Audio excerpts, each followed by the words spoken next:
morning, afternoon, evening, wherever you are in the world right now. This is Amrys Wang of the Raw Entrepreneur. I am doing this special little personal project, which is still in its works with my good friend Shana Allan, um, who is in the US, and she has very kindly, agreed to handhold me while I read through The Forever Dog with her, and we sort of do a book review chapter by chapter per episode. And we are doing chapter 3 today, which is the science of aging, and it's quite a big chapter compared to the first two, I have to say. So Shana, what you thinking? I'm thinking this is a really good chapter. A lot of good points are talked about. A lot of things you can take away and learn from this that you may not have realized are going on inside the body. The whole chapter is about the science of aging and how fast our dogs age and what we can do to hopefully kind of slow that down and throttle that back a little bit and help them live longer. Yeah. So there's a lot of like scientific terms that you're going to read in this chapter that might freak you out initially, but if you just go with the flow and maybe the first time gets a bit bumpy, but if you read it again and again, it sort of after a while it sinks in. So basically they're trying to tell you, life as we know is a ongoing cycle. So basically they're trying to explain the yourself. So they'll die and then they rebuild. There's a cycle of regeneration, destruction, regeneration, destruction, regeneration. And what they're trying to tell you as well, my personal takeaway is that, aging is kind of normal. Don't be scared. We all age, you know, and there are signs to aging, both physically, mentally, and whatnot. But the thing is, there are ways to improve on it. So you don't have to fear aging, uh, time-wise, chronologically. It doesn't mean that, as you get older, you're going to get more unfit. Actually, I found that for myself personally, I'm 48 this year, and basically, I am getting healthier compared to when I was in my 20s and 30s, honestly, because I was super, super unhealthy then. So I feel that, because I've been making lifestyle changes, um, it has improved my health, but I have to thank my animals for that. Because if it wasn't for the fact, for my love of my cats and dogs, um, and making a lot of mistakes, I wouldn't have come on to Dr. Karen Becker and Rodney Habib, who wrote this amazing book to share, the little biohacks and scientific, the current scientific studies going on right now. So with this aging thing, I don't know. How old was your dog, Shayna, when your dog My passed? Bernese was 8 when he passed away. He just turned 8 that November, and he died about 3 4 weeks later. Wow. But your Bernese is like a Bernese mountain dog, right? Yeah, they're big. You're lucky if They're you can big. get the average. I think is around like 8 to 10. If you can get past that for them, then you're Mm, doing really, really good. I know there's people out there that are trying to get them to be a lot more healthier genetically than what they have been in years past. And that's mm. true for a lot of big dogs because we know the smaller dogs live longer and the bigger dogs don't. And the book in chapter 3 touches on that and why that's the case. The smaller dogs live longer, the bigger dogs don't, and how that affects their whole um, metabolic rate and everything that goes on internally. But yeah, Yeah, trying to get these bigger dogs to live longer would definitely make pet parents a lot happier to have them around for a little while bit. yeah, definitely. So, this chapter actually goes into quite a bit of scientific terms that you get to read, like DNA, telomeres, um, Sirtuins and zom cellular senescence. yeah, zombie cells, things that sounds a bit sci-fi, Walking the Dead kind of thing. But it's actually if you start reading it, and what I always found very interesting again is that all these studies were actually to improve human lifespan. most of the studies done. So they actually did a lot of studies on dogs it because they age a lot faster than us. Um, yeah, and so scientists found that okay, we study, longevity on the dogs, we'll get a pretty good picture on how we will age because they age a lot faster than us. So the thing is, whatever you're reading in this chapter, you can actually really honestly apply it to yourself. It's exactly the same thing. Um, I will say, they do mention David Sinclair and his research on sirtuins and how the zombie cells are and how our cells need to die off and regenerate, and if they don't, what happens. His book Lifespan is called ah, it's called Lifespan: Why We Age and Why We Don't Have to. I actually read that after Dr. Becker had yeah, spoke me about too. it. I think a couple years back, and I was like, well, that's Yeah. interesting. So there's other books that kind of spin off from what you want to learn about that you can read on. And I learned a lot reading that one. That was really, really fascinating to learn how the body is supposed to be and function and how you Hmm. can help it live a lot healthier into older age.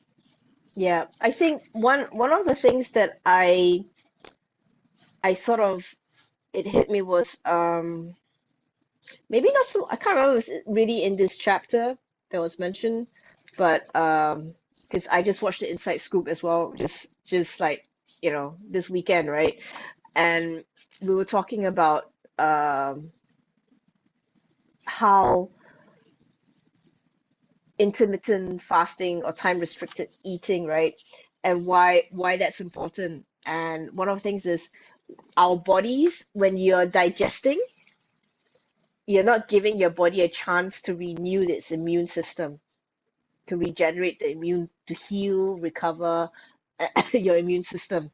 So this aging thing sort of um, for me goes really ties into that because we are I think everyone would like to live as long as possible, to be as fit and healthy as possible to the very end of your life, and more so with our dogs. So it talks a lot about how healthy cells get the cell damage, and then the zombie cells come in, and David Sinclair, his book Lifespan. I mean, like, I actually do highly recommend if you're really interested to read that, and because yeah, it's fascinating stuff. Really, it is because if you see a current picture of what he looks like now, he honestly doesn't look his age. He looks a lot younger, you know. Yeah. So there is a way to reverse aging. Yeah, and to touch on your topic of fasting, it's mentioned a little bit more in chapter 4, but it was talked about this past weekend because there was a couple of viral posts that sparked some energy over the last Mm, week. yeah. But what the I think that the casual pet parent may not understand is what happens and what the benefit is. Now, there's many instances where the your dog will tell you when he's hungry. You know, our bodies do the same thing. They tell us when they're hungry, and that develops on your ghrelin and your leptin levels. But what a lot of people may not realize is AMPK, and that's an anti-aging enzyme, and what the benefit of autophagy is. It says when you fast, for example, mTOR is suppressed and AMPK cleans house. So mTOR is a whole enzyme that does its job in the body, helping to calm down, cell replication. And AMPK is what goes through. It's kind of like having like the cleaning crew going through your Mm, body, yep. and when you're feeding your dog, or free feeding, when dogs and cats have access to food all the time and you're constantly getting that glucose spike and the insulin spike when their bodies are constantly eating, the cleaning crew can't come by and pick up all the trash. It even says that in the book. It's just like your body starts to pile up with like all these little trash deposits.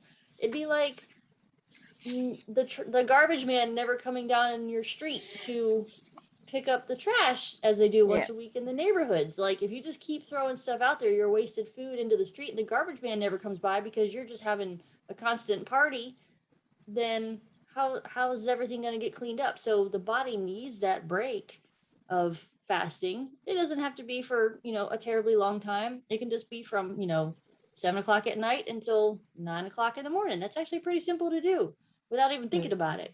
And we can do that for our dogs as well.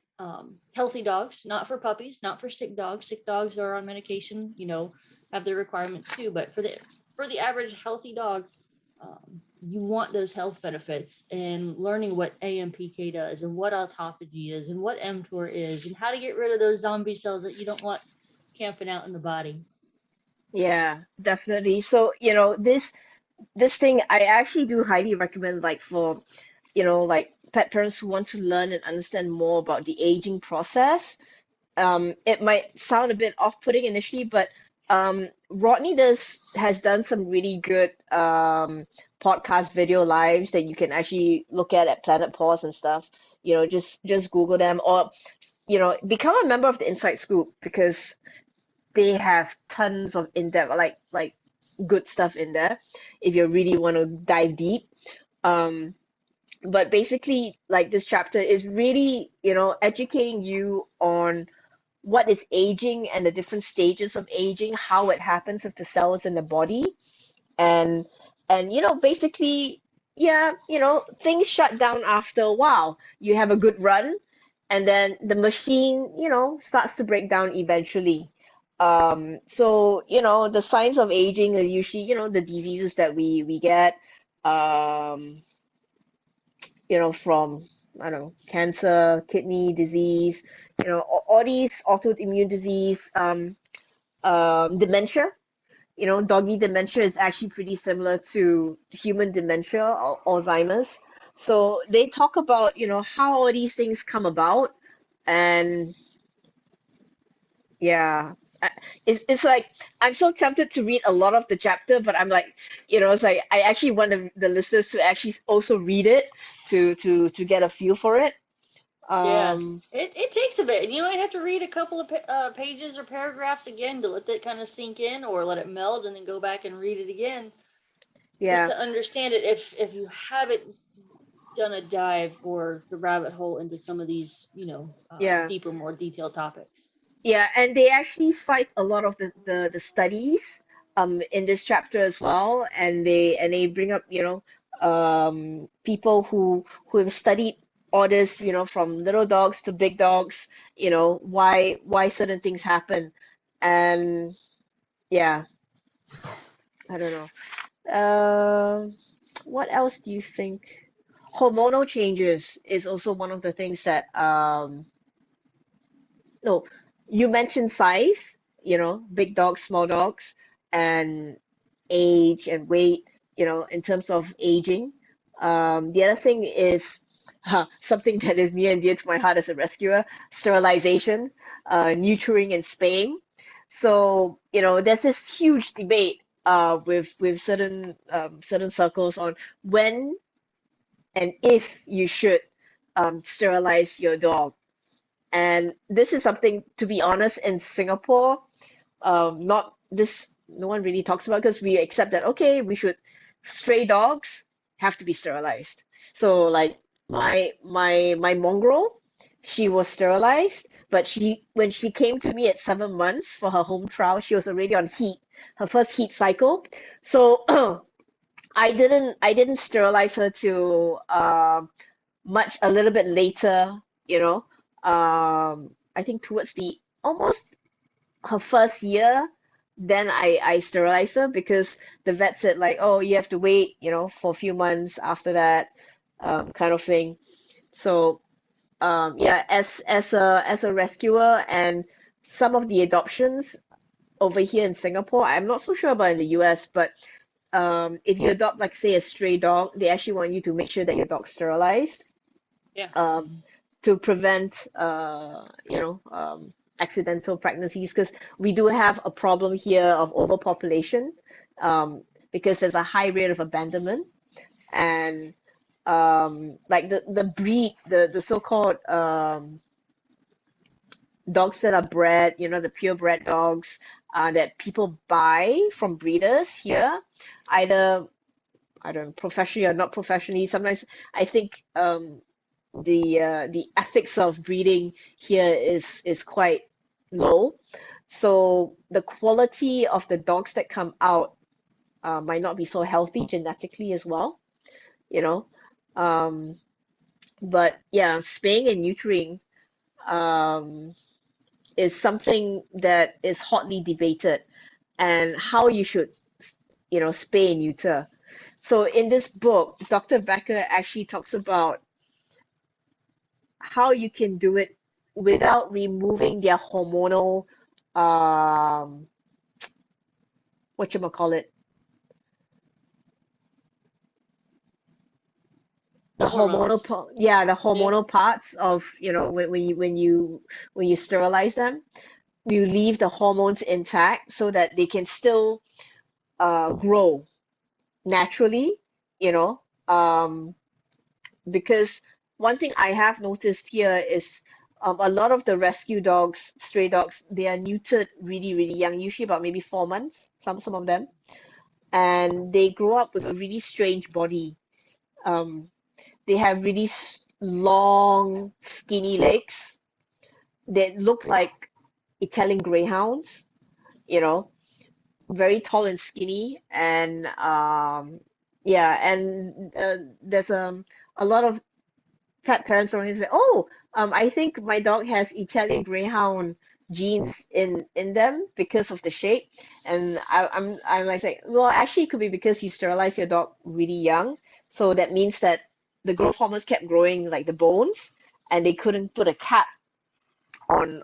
I don't know if I'm saying it right, but a cap on the growth platelets to close, so that they close normally, like naturally as an adult dog when it's their time.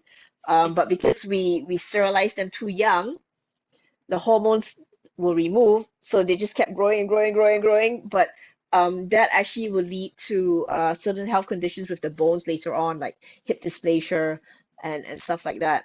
Um, so this is something that in Singapore it's still not very like common knowledge here. They still think like, oh, you're a good parent if you sterilize young. Um, and I've actually asked my vet before, when I read about Dr. Becker's recommendation how to the alternative way of sterilizing, and they said, oh, never heard of it. Mm. Not common. Wow. Yeah, Not common. it's the Never same learned over that. here. Yeah, it's the same over here with the rescues. If you adopt, they want them spayed and neutered as soon as you get them, if they're not already. And I remember my first golden retriever I adopted, and I'm pretty sure we had him done right after we got him, if not before we could take him home. My Bernese was a purebred. I got him from a local ethical breeder. So I wanted to start him. I wanted that 8 week, 9 week old puppy. I wanted to do it, and I was like, oh my goodness, it's a lot of work. But I remember taking him to the vet, and the vet kind of guilted me into doing it right around 6, 7 months. I remember he kind of made it was a humorous way of saying it to him, but he made me feel guilty about waiting so long. And then learning after the fact why I should have waited a little longer until he was closer to 2 years old, how much it would have benefited him, because he ended up with a torn ACL. And it wasn't until he had a torn ACL that I remember talking to the lady I got my Bernese from. She's like, hey, there's kind of been some talk about some studies going recently that they have found out if they get spayed too soon or neutered too soon, they can have ACL injuries. I was like, that explains it, because the growth plates didn't form naturally like they should have. Yeah. So their joints can be a lot weaker. And when you have a big dog, even or an athletic dog, or any dog for that matter, or cat, you want their joints and tendons and growth plates to be as strong as possible. So that's a lot of things that people don't realize, because the vets may not know. We don't want an overpopulation of dogs and cats for sure. But we want to do it the right way. Yeah. So this chapter might be a bit difficult, in terms of the mindset for sterilization, especially I think in my part of the world, with a lot of rescuers, they might, like get very upset, about these things or sensitive about it. But what Dr. Becker has actually, if you Google, like, there is alternative ways of sterilizing without removing their hormones, leaving it intact so that they can age and grow naturally and, healthily, so that they don't have to get, you know, sick and unhealthy a lot faster than actually, expected, so that's something that really got me thinking, like, oh, if I have another dog, like, they say, like, oh, like, if I could have a puppy again, how would I do it? Not that I'm doing it right now because I got a full house, but I like to daydream about it, but yeah. So yeah, so these things, and I would say there are lots and lots of studies mentioned in this book, like the dog aging project as well was mentioned in this chapter, um, where it's if you are based in the US and you would like to, you can actually sign up your dog as part of their studies. You know, you got to fill in some forms and stuff. But I think it's pretty cool. I wish when I first heard it, I thought, oh, I can do it for my dog, but I live in Singapore, so I don't count. But it's there are a lot more studies going on now, and so if you're interested in taking part in these things, do check them out, the ones that I mentioned here, because you also could be contributing to the future of dog science, honestly. Very true, and very beneficial. Mm. Yeah, and then with I think this is another part of the chapter that really got to me. Again, it gets a bit heavy because they are trying to introduce concepts, but um, you know, they talk about food chemicals when you're cooking your food, you know, um, and what it can do to your body, your dog's body, and I started to read things like, AGE, you know, um, and I was like, what the hell is that?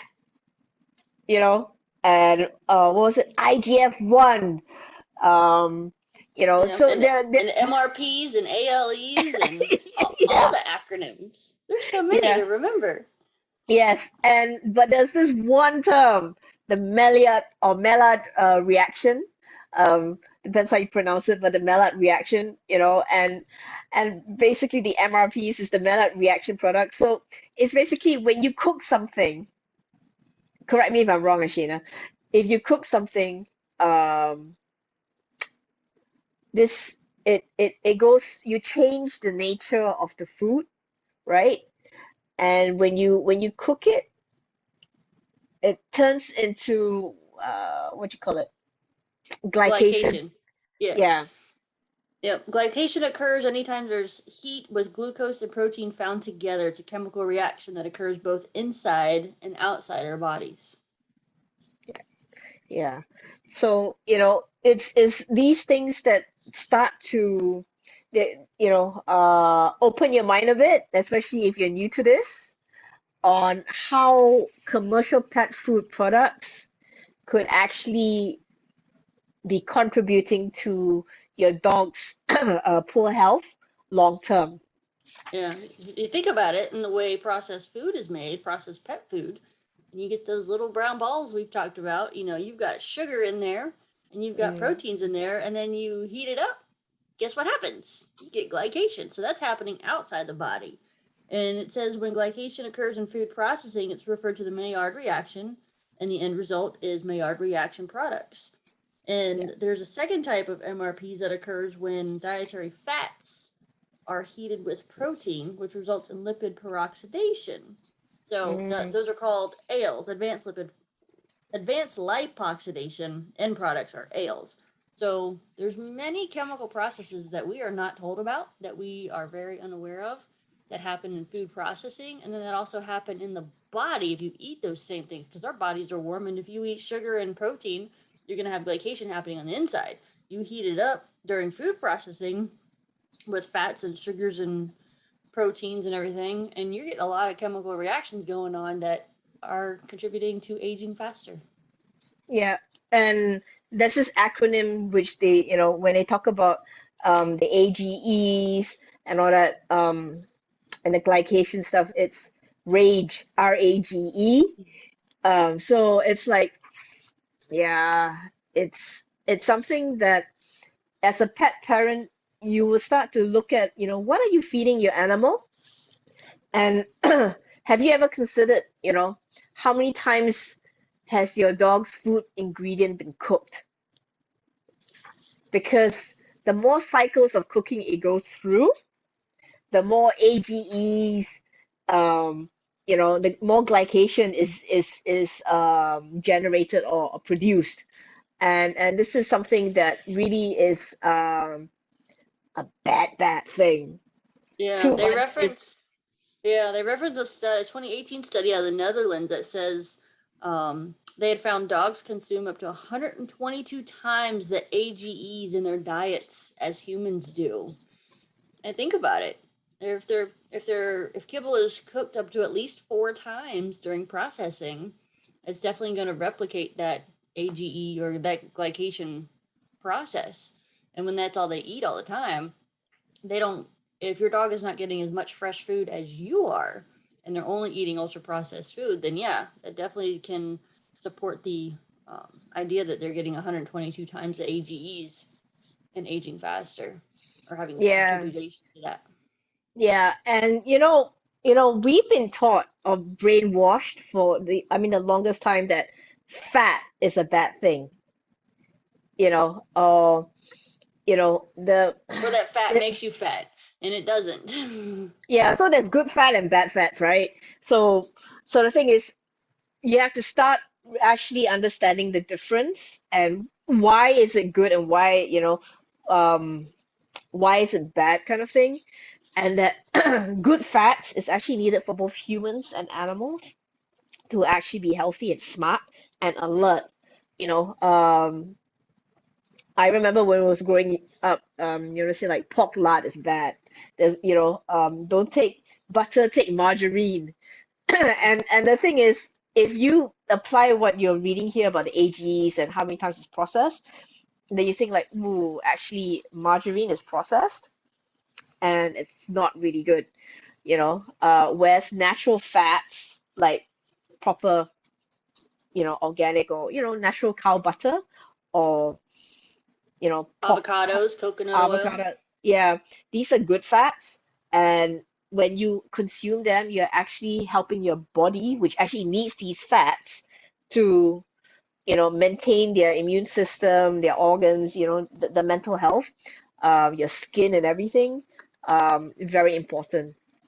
So this chapter sort of like really, starts to break you into the science of aging, like as best as they can. So don't get put off. Just, read it a few times. It's not so bad, really.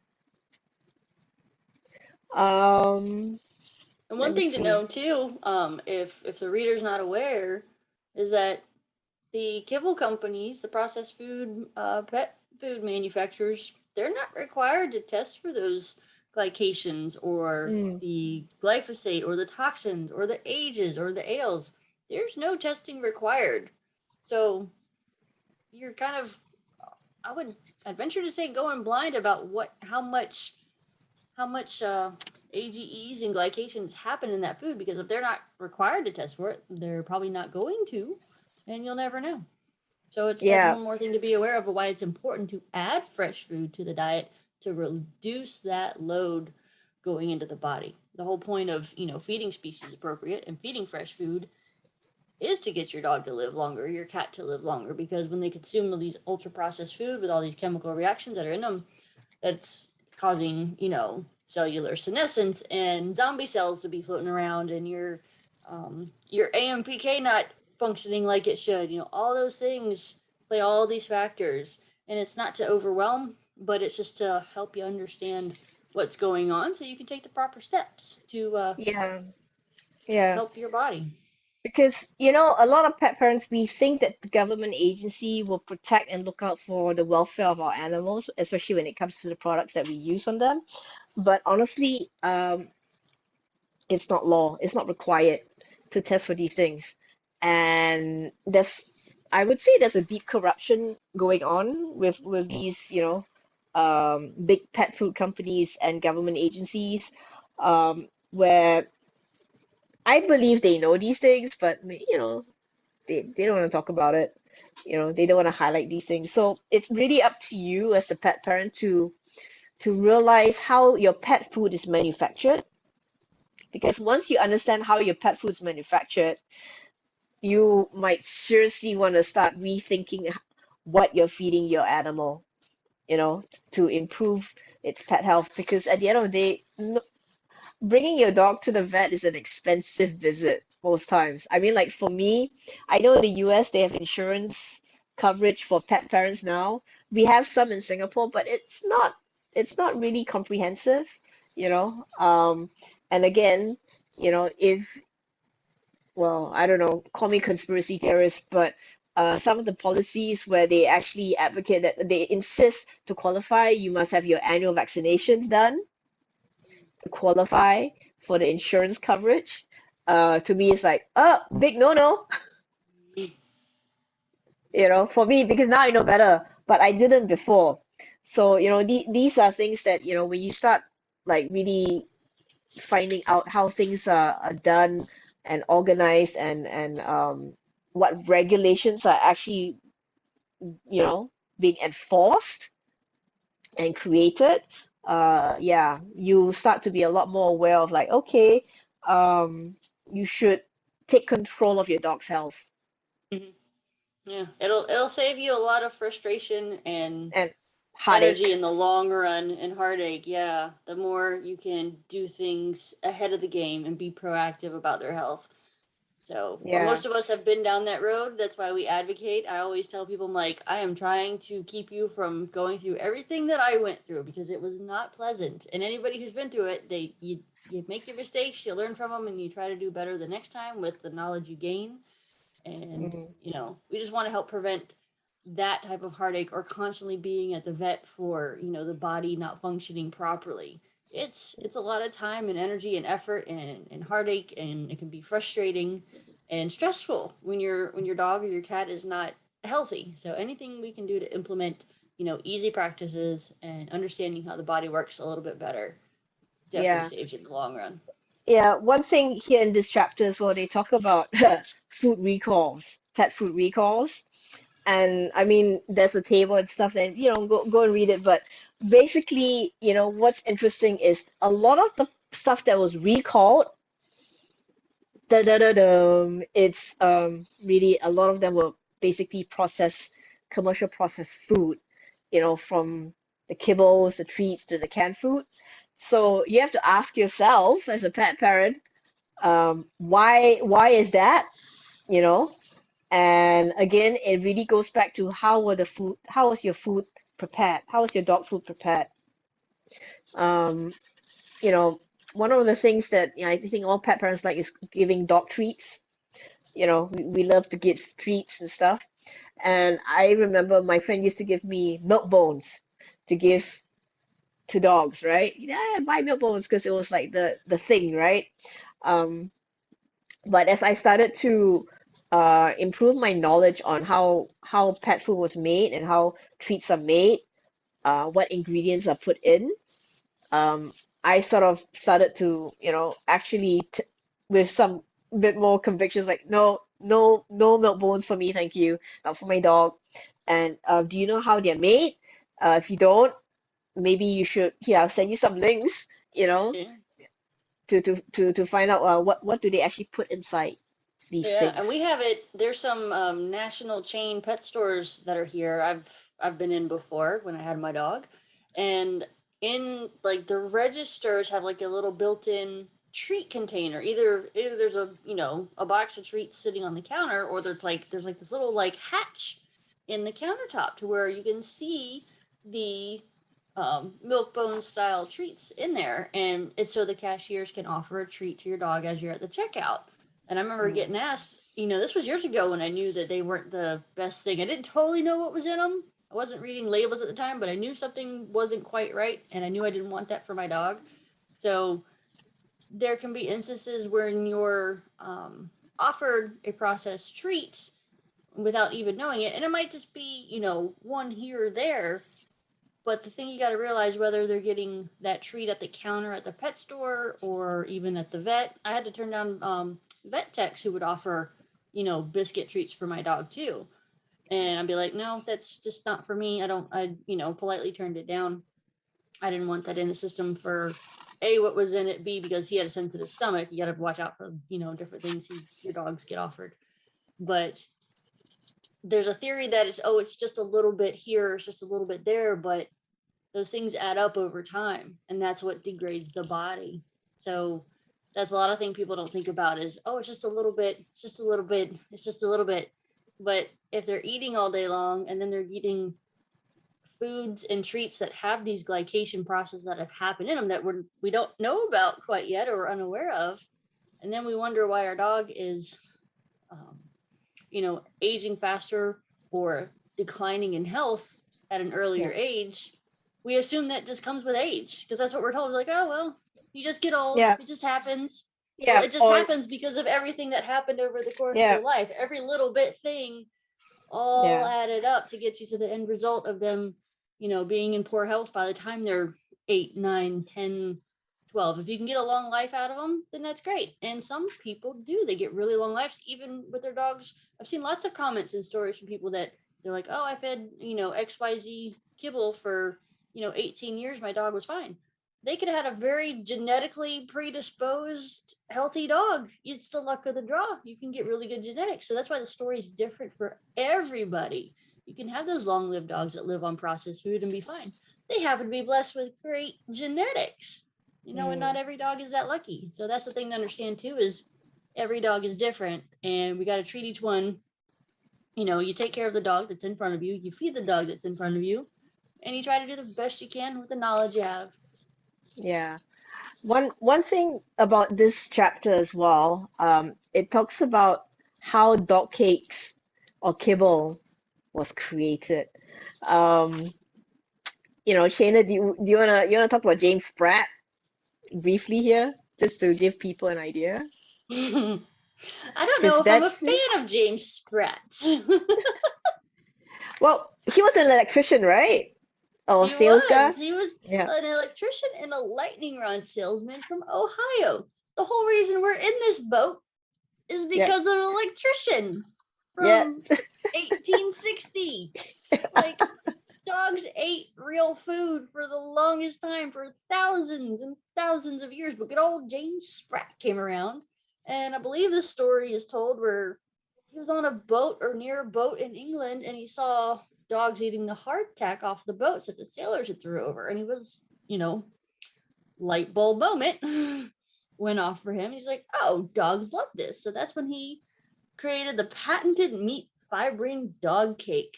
And that is how kibble got its start, and that's where we ended up today. Yeah.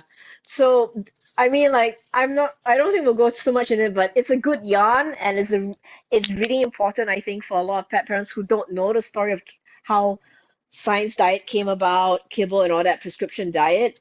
You should read this because it actually will give you the history of how all this was created and the so-called first prescription pet food. And what's interesting is that when they say it's vet endorsed, vet recommended, um, any vet can just say it and be paid to say it. It doesn't mean that it's the best thing in the world for your animal. It's got nothing to do with the quality of the food, the scientific, results of the food, like nothing to do with that. So, it's like Colgate, the toothpaste.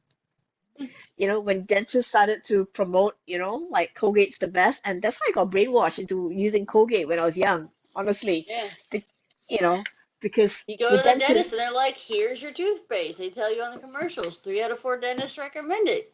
yep, But it's just an easy little marketing thing. And that's things we got to learn to look past, whether it be for toothpaste or, yeah. pet products. So this chapter actually will start to educate you on the marketing ploys and the tactics that companies started to use to sell these products that basically were not the best quality, because a lot of these ingredients were honestly the cheapest ingredients that they could scrounge and put together, because it's considered waste products in the human industry to be used and sold as pet food ingredients, right? So this is really that's why I say it gets a little bit heavy, but I think it's a really important chapter where you actually start to get the basic foundation of how a lot of the big pet food companies were created.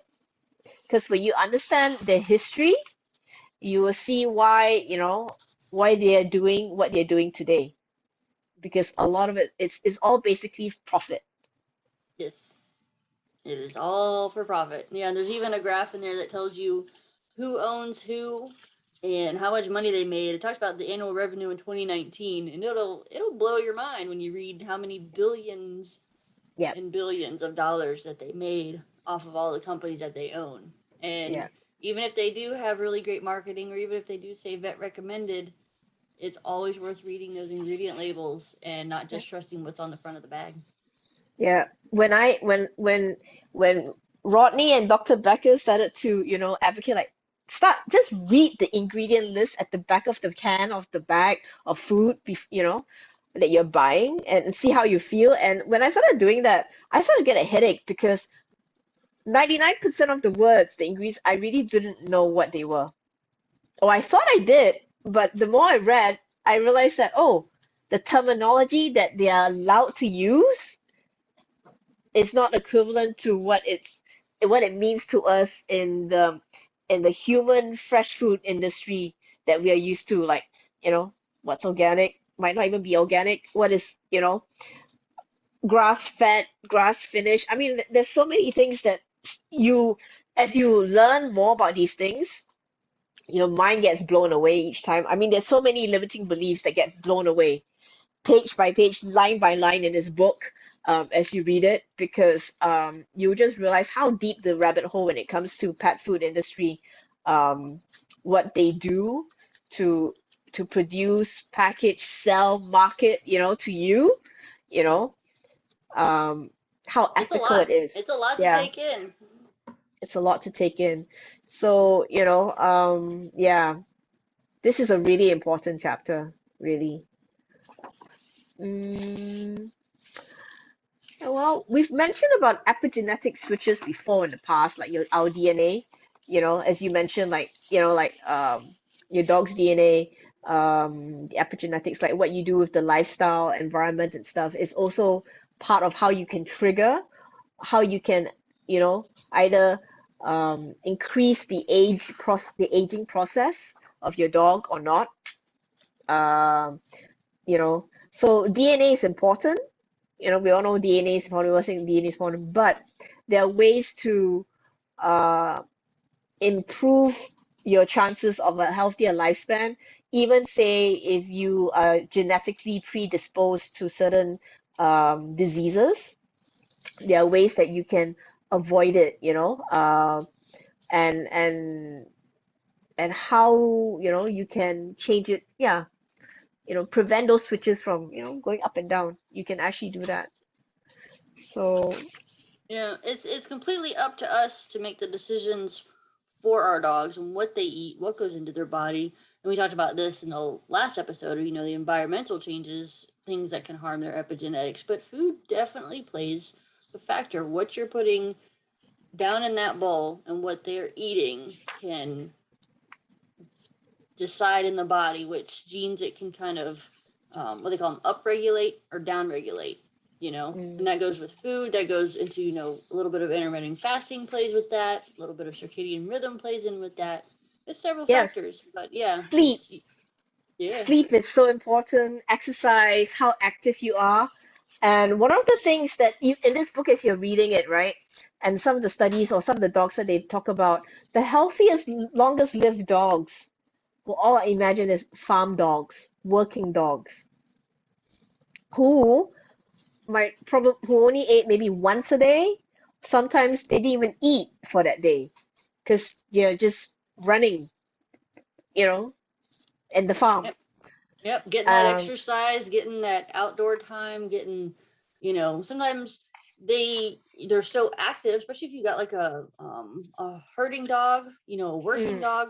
They can be so active that they, don't even food doesn't cross your mind because the body's doing something else in that moment, for yeah, hours at a time. Just like when you get busy at work or you're just working on a project and before you know it, like your whole day is gone. You're like, wait a minute, I totally forgot to, eat lunch. You weren't even hungry because your brain was just going and doing what it needed to do. And yeah, that's the same for our dogs, especially when they're working dogs or herding dogs. yeah. Sometimes you might have that lab that likes to be a oh, what's the term? Like a couch pillow, and I think labs are like pretty much they would eat all day every day if you let them. That's because, isn't that because genetically they were bred in such a way that they don't have the gene to know when to stop I eating? think that's what I remember Golden, hearing. Something golden, along those golden, lines. golden retrievers and Labradors, the reason why they Yeah. eat nonstop is because they were genetically bred in such a way for the appearance, right? That genetically inside, certain genes went missing, and one of them was the fact that they don't know when to stop. Yeah. They don't know when to Yeah. stop. So It's that's oh easier to train them if they're food motivated. yeah, yeah. But again, it's like yeah, so there are is ways to improve and slow down the aging process so that you can actually age gracefully. Because we are always so obsessed with lifespan, but we forget that now the term is make sure your lifespan equals your health span. So as long as you live, make sure you're healthy as long as you live. Whereas some people, they want to live old, but I don't see the point of living old if you're going to be unhealthy. Then I don't want that kind of life. I want to be, for me, it's like I want to be healthy, healthy, healthy, healthy, healthy, and then boom, gone. Yeah, and as you read this chapter and read into the book, you'll notice things. You might hit those moments where you're like, oh, okay, maybe you had a family member that degenerated, maybe too soon in life. They still lived longer, but they degenerated too soon. Yeah, Because of their lifestyle choices or their food choices over the years. The same for us as humans, where we can live longer if we make the right choices environmentally and food wise. We can do yeah, the same for our pets as well. So the idea is to not live, to come down with any some things we don't have a whole lot of control over, but we can do the best we can with the knowledge we have. And we don't want to be 60 years old and like, live degeneratively for the rest of those, say you live to 100. You want mm, to try your best with the access you have to different things or the environment you're in to be as healthy as possible. And we want those for our dogs and cats too. If I could go back and change a lot of things with my Bernese, I totally would have because we had things that happened that were complete accidents I had no control over. He broke his leg when he was 2 and he was on drugs after that for several weeks till his bones rehealed. We had some injuries. And knowing what I know now, I would have definitely treated those better because after the first accident happened, you know, we had some good times, but there was a lot of things I could have implemented that would have helped him be healthier until the universe said, okay, he's done now. Instead of living those last 2, 3 years with torn ACLs and kidney disease and cancer rising up. It's a very frustrating process. So that's why I like to advocate for people to avoid those things because it's not pleasant at yeah, all. So I would have preferred my dog to be, like you said, healthy, healthy, healthy, and then no longer here, as opposed to living a life of pain, inflammation, and a degrading body. He did very well. He did his best, but there's many dogs that go through yeah, that kind of degrade too soon, and we all wish we could go back and kind of change things a little bit to have them happier and a quality of life that is good until the end. yeah. So, as you read this chapter, it it will actually introduce to a lot of new concepts, especially if it's your first time. And you know, um, you have to to keep an open mind about these things, because will run, I think, opposite to what you're brought up to believe, honestly. Um, and I think if you keep an open mind and read this, and bear in mind that all these were interviews, they interviewed a lot of researchers, scientists, you know, who are doing all these studies into longevity. So these ideas are not woo stuff. It's not plucked out of the air, out of, there's a lot of scientific backing for what they're talking about in this book. So, like I said, whatever you read here, you can implement it in your life as well, you know. Um, and food for thought, literally, you know, like how, like you want a healthy dog, you also have to be healthy as well. If you want to live as long as your dog, to take care and enjoy life to the fullest with them, you know, and really, the emotional, having a happy dog is also very, very important. If your dog is stressed, or in a very negative family environment, your dog's also going to be stressed out, you know.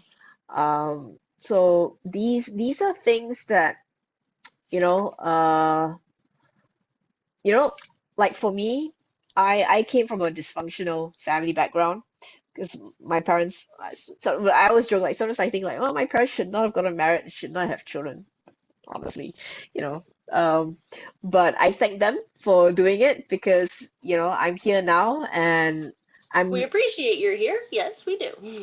I know, but it took me a while to appreciate myself too, you know, because I mean, like, seriously, like, I was screwed up for the longest time. I'm a work in progress. And one of the things that my takeaway from my parents' marriage was that I don't want to have children. I do not want to get married. I don't believe in it, you know, because I think it's too sacred, and it's too easy to screw up, because I'm so scared of screwing it up, right? But that's just me in a psychological drama. But the thing is, we always talk about, if we have children, we don't want them to suffer the way we did. Most of us would think that, like, oh, like if I had a wonderful childhood, I want my kids to have a wonderful childhood too. But if I had a horrible childhood, most parents would, healthy parents would say, like, I would love my child to have a wonderful childhood. Um, what I found for myself initially, that because I have cats and dogs, right? When they misbehave, I will revert to, guess what? How my parents used to punish me when I was young, or scold me when I was young. Like, it's like, like something that is like so subconscious in me, that even though I keep saying, like, I don't want to end up like my parents, some triggers, if I'm not conscious about it, I will end up being my parents, doing exactly what I hate, like the terrible temper that I have, and just scolding them, like, hey, stop growling, stop barking, and this is something I think a lot of pet parents might might be able to relate to. Um, I think especially Asian pet parents, because we are brought up in a lot more conservative society, so we're used to being scolded a lot, and being like caned, and punished a lot. So to us, it's like, if you do something wrong, you're gonna be punished, or children should be seen and not heard, right? So when dogs bark, shut up. you know um and it took me a while, and I'm still trying to learn dog behavior, because I'm not good at it. But when a dog growls or barks, it's not a bad thing. It's their nature of communicating or saying something. And it's up to you to try and figure out what is it they're trying to tell you.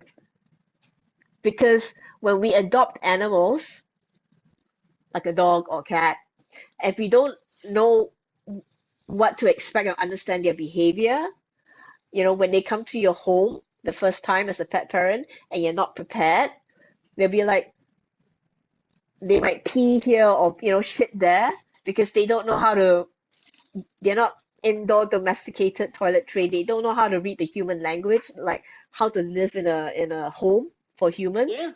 They have a lot to try to ascertain from our world. I mean, you got to think about it. It's like having a little naked, fuzzy alien in your house, and they know how to operate their body for the most part, innately function as a dog or a cat. But you've brought them into like what they would consider an alien home. They're like, what is this thing who's now like giving me food or giving me a crate to sleep in? It's a lot for them. So we have to give them a lot more grace Yeah, for them coming into our yeah, world.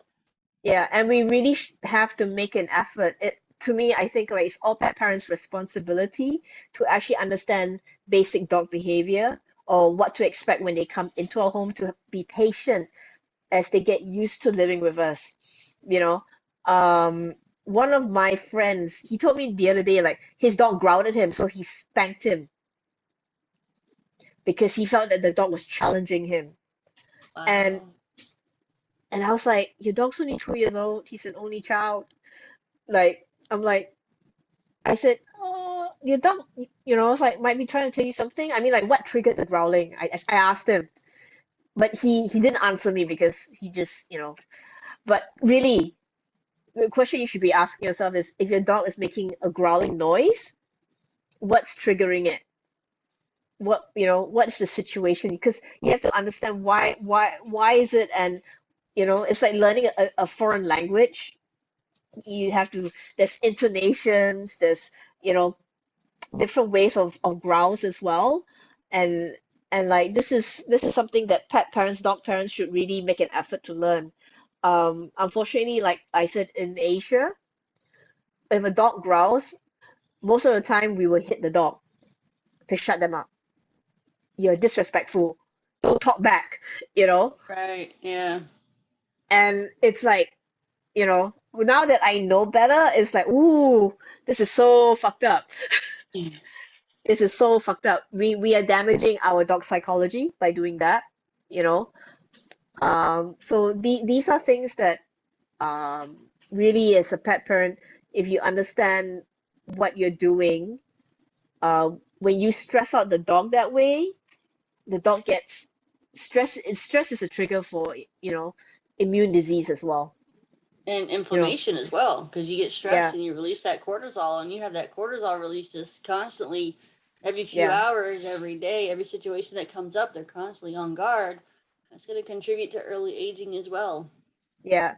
So, even so-called dog behavior, if you don't understand it and if you approach it the wrong way, unfortunately, even with the best intentions, but if you don't understand what you're doing, you might be contributing to your dog's ill health because you're going to stress your dog out a lot faster. So we're coming to the part in the chapter where, they talk about how old is my dog. This is this is this is something which I think a lot of dog parents, we like to talk about this. How old is my dog? And there is actually, the common myth is that, one dog year is equal to 7 human years. So, they tell like, oh, if your dog is 10 years old, you just times seven to get the dog years or something, right? So that was I mean, it's still a very common belief. But in this book, there's a new formula that they talk about, and it's like, okay, this is very different from a little bit more, uh requires a bit more effort. They do talk about using a scientific calculator here. So if you have one on your phone, it's very useful. But the new formula here, which applies to older dogs older than one, says that a canine's human age roughly equals, what's this, 16 times ln, dog's age, right? Plus 31. Is that right, Shayna? Did I say that right? Yes. So if you have like your smartphone calculator with you, uh, most of them, well, I know the iPhone has it. I don't know about the Android phones, but if you activate your calculator on your smartphone, if you have it in the portrait mode, it's the usual calculator that we're used to. But if you turn it landscape, your scientific calculator will be activated. So they're talking about, so my dog, for instance, is 10 years old. So I'm going to put 10. And then, wait, how's that again? Oh, I'm Yeah. not very smart about it. 10, To work out your dog's human age, first enter yeah, the dog's age, yeah, which so would be that's 10, right? 10. And then the Yep. And then press, LN button on your scientific calculator, which I'm doing now, yep. And then you multiply that figure by by 16. 16. Yep, And then finally you add 31. plus 31. See, I can't do this without Shana. So, my dog's age is 67.841. So, 67 coming close to 68 if you want to round it up. So, that's sort of like, ah, my baby. She's So yeah. And what retirement type of dog age. is it? Is it like a She's, medium-sized dog or large yeah, size? she's a mongrel, so she's about 16 kilos, 17 kilos. Okay, I don't know what's kilograms in your. I think it's times two ish. Okay. Maybe Ish. around 30 pounds. Yeah. She fluctuates. She used on a heavier she used to be 20, but I'm keeping her low, keeping her on a healthier diet now. Yeah, Um, so you're roughly like medium-sized dog is you've had her for 10 years, mm, but 60, what do we say? seven, 64, 67? 67, yeah, Yeah. 67.8, yeah. So Yeah. imagine having a 10-year-old human in human years dog, but an actually like 67-year-old in human years. It's that's very mind-blowing as well. We forget, like we know that they age, we generally go by the multiply by 7 gives us a rough estimate, but the new equation gets you a little bit more accurate. But yeah, they're Mm, right close. But yeah, we're definitely you hit those senior years a lot sooner than you realize when you have those little yeah. fuzz balls. Yeah. So this is something, looking at her sleeping now. But like, yeah, they age a lot faster than we would want them to. And when we understand how the aging process is, the science behind it, like this chapter is explaining, we can slow down the aging process. Basically going back to how they were, because if you hear about, Maggie who lived in her 30s, I believe, Mm, Augie who lived in her 20s, they mm, didn't eat a whole lot of, Maggie was a farm dog and she fasted yeah, herself quite a bit and she got, exercise every single day. A lot of the yeah, longest lived dogs that you hear stories about, they weren't gobbling down, 4 cups of the highest, most popular brand of kibble every day. They were yeah. eating a lot more fresher food. And, golden retrievers used to live closer to 20 years ago. Mind Years ago. blowing, mind You know? blowing. Yeah. And processed food's only been around for 160 years. So Yeah, why, correlation doesn't always equal causation, but you got to think about it, and look at that and zoom out and kind of look at that timeline of when processed food was introduced. It's only been around for 160 years. Dogs used to live a lot longer years ago, and over these 160 years, we have shortened their life and shortened their life and shortened their life. We have some mm, anomalies that people who have stuck with, fresh food, even for the last 20 years, they're like, hey, I think I'm going to go this fresh food route and see what benefit I get. And there's been a lot of great stories of some very long lived dogs and cats. yeah, I believe it was yeah, Jake Perry who had the longest lived cats and set the yeah, Guinness record for like 2 or 3 different yeah, cats, I believe. you yeah, know Sometimes you find those great stories of how they were able to do it. And yeah, if we can add life to our dogs and cats by lessening the chemical reaction processed food and giving them more fresh food that is going to help their body, that's going to slow down that cellular aging, that's going to help their body, do the autophagy, calm yeah, down that mTOR, clean house. yeah, We can do our part. We can do tiny little things to do our part to help their body do what it Yeah, needs to do to live longer. yeah. So, um, when you improve the diet, when you look at your feeding window, like, what time, how long they take to eat, through that window for the day, their food calories, and exercise, it makes a huge difference in improving their lifespan. They become healthier. Again, sounds funny, but you can apply it to humans too. Exactly the same thing, you know.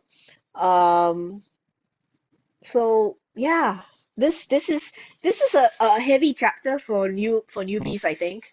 But if you take your time to read it, and you might need to read it a few times, to really like understand the terminology used in here. Um, it's worth.